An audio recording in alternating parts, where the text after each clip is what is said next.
President Biden denounces Hamas's attack on Israel and confirms more Americans are among those killed. And we have a report from the Capitol as House Republicans look to decide on a speaker. The Morning Rundown starts now. From the Straight Arrow News Studio, bringing the stories that matter to you from across the United States and around the world. This is the Morning Rundown. Today is Wednesday, October 11th. Thank you for joining us. I'm Kara Rucker. An act of sheer evil. Those were the words President Joe Biden used to describe the surprise assault on Israel by Hamas militants that has killed more than 1,200 people in the country, with more than 2,700 injured. Biden confirming Tuesday that at least 14 U.S. citizens were killed and Americans are among those being held hostage in Gaza. As the war enters its fifth day, Israel continued to strike back at Hamas overnight. The Israeli army saying dozens of fighter jets struck more than 450 targets in a neighborhood of Gaza City they say Hamas used to launch its assault. 2 Hamas officials are reported to have been killed by Israeli forces. Gaza's health ministry says at least 950 people have been killed and 5,000 more injured since Israel began retaliating. Israel reports at least 1,000 Hamas gunmen who crossed into the country from Gaza have been killed. During an address from Washington Tuesday, President Biden said there is no justification for terrorism and that America supports Israel defending itself. So in this moment, we must be crystal clear. We stand with Israel. We stand with Israel. And we will make sure Israel has what it needs to take care of its citizens, defend itself, and respond to this attack. In his speech, President Biden warned against other countries or organizations who might think of taking advantage of this situation. The warning came as exchanges of fire unfolded over Israel's northern borders with militants in Syria and Lebanon.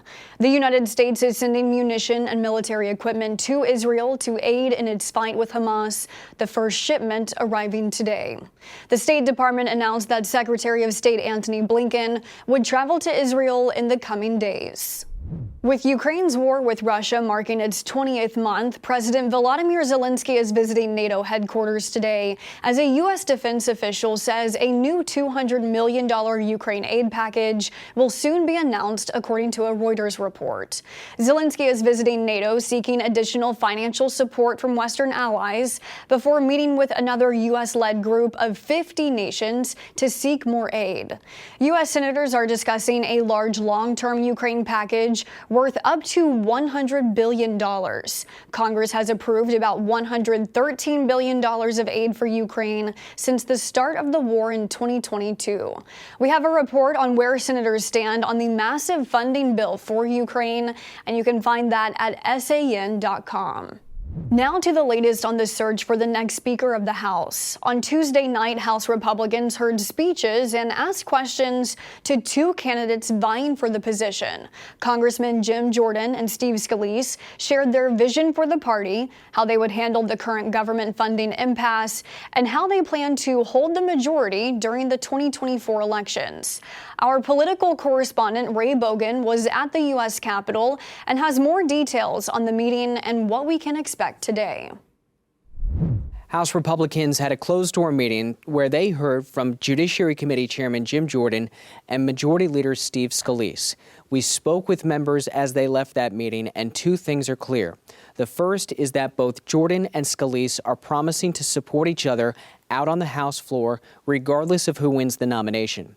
The second is that Republicans want to get this done the first time, settle their differences behind closed doors, and avoid another 15 rounds of voting like they had when they elected Kevin McCarthy. So they're going to meet today at 10 a.m. to have a secret ballot on who has a majority of the conference.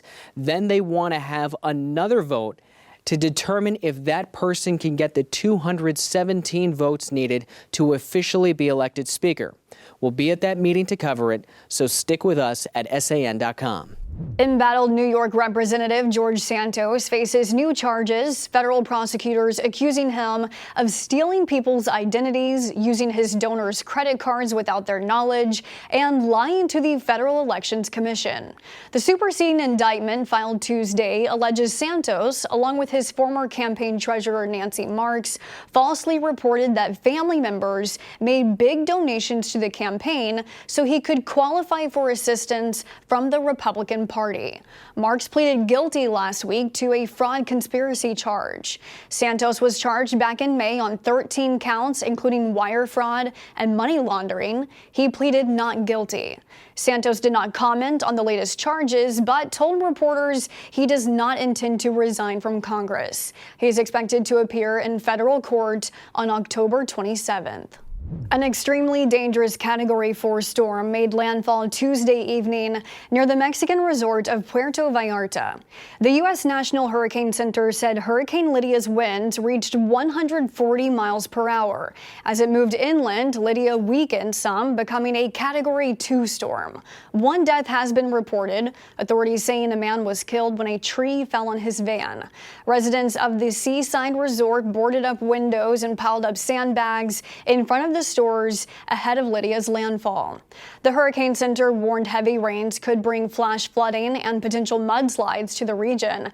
Mexico's Pacific coastline was already hit by Tropical Storm Max earlier in the week, with reports of at least 2 people killed as a result of that storm. Finally this morning, documentary filmmakers setting out to investigate an anomaly reported in the lake bed of Lake Huron in Canada thought they would find just a pile of rocks. Instead, they discovered something a bit bigger. The husband and wife team, who specialize in underwater videography, used a remotely operated underwater drone and found an intact shipwreck hundreds of feet below the surface. It is believed to be the Africa, a ship that was built in 1874 and sank during a storm in 1895, with its 11 crew members still on board. The filmmakers worked with a historian and marine archaeologist to identify the ship. Footage from the discovery will be featured in the couple's next documentary, titled All Too Clear. These are your top stories for this Wednesday. Be sure to subscribe to our Morning Rundown podcast to listen to our show each weekday. Unbiased, straight facts, that's Straight Arrow News. We'll see you back here tomorrow. Until then, I'm Kara Rucker. Have a great day.